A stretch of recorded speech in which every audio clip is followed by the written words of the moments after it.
પાલિકામાં રખડતા ઢોરના હુમલામાં મોત થવાના કિસ્સામાં 5 લાખ વળતર આપવાના મુદ્દે વિપક્ષે ભારે હોબાળો મચાવ્યો હતો।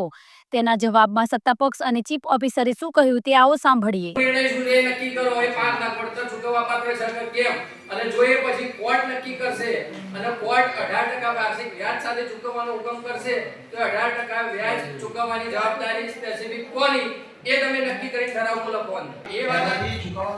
નહીં સ્પેસિફિક અલગ કરો સાંભળો રખડતા ઢોર રખડતા આ વિચાર કરો આ બનાવ માટે જો કોર્ટમાંથી હુકમ લાયા નથી એ વખતે 5 લાખ રૂપિયા તો અત્યારે પણ એવું થશે કોર્ટમાંથી હુકમ આવશે કારણ કે સંસ્થાના પૈસા અરે કોર્ટ નામદાર ગુજરાત હાઈકોર્ટનો ચુકાદો ઓલરેડી છે પણ ઓલરેડી છે અને હું કહું છું કે આ તમારો નિર્ણય એ કન્ટેમ્પ્ટ છે। તમે જે 16 તારીખે જે રજૂઆત છે ને આરસીએમાં મંજૂરીમાં મોકલી આપો વ્યક્તિગત સાંભળી લેજો ચીફ ઓફિસર તરીકે આપનો કહી રહ્યો છું નિર્ણય તમે લીધો છે સાઈન તમારી આ બોર્ડ મીટિંગમાં લઈને બોર્ડનો નિર્ણય લેવડાવજો નહીંતર તમારા સ્પેસિફિક તમારી જવાબદારી ફિક્સ થશે। પણ એમની બોર્ડ છે નિર્ણય લે એક્સાઇટેડ છે પણ લે આપ સદસ્ય અને બોર્ડ નિર્ણય લેશે તો બોર્ડને તમામ સભ્યોને કહેવા માંગુ છું કે જો ગામના છોકરા માટે જો તમે સરકાર પૈસા ચૂકવી રહી છે અને નામદાર ગુજરાત હાઈકોર્ટનો હુકમ છે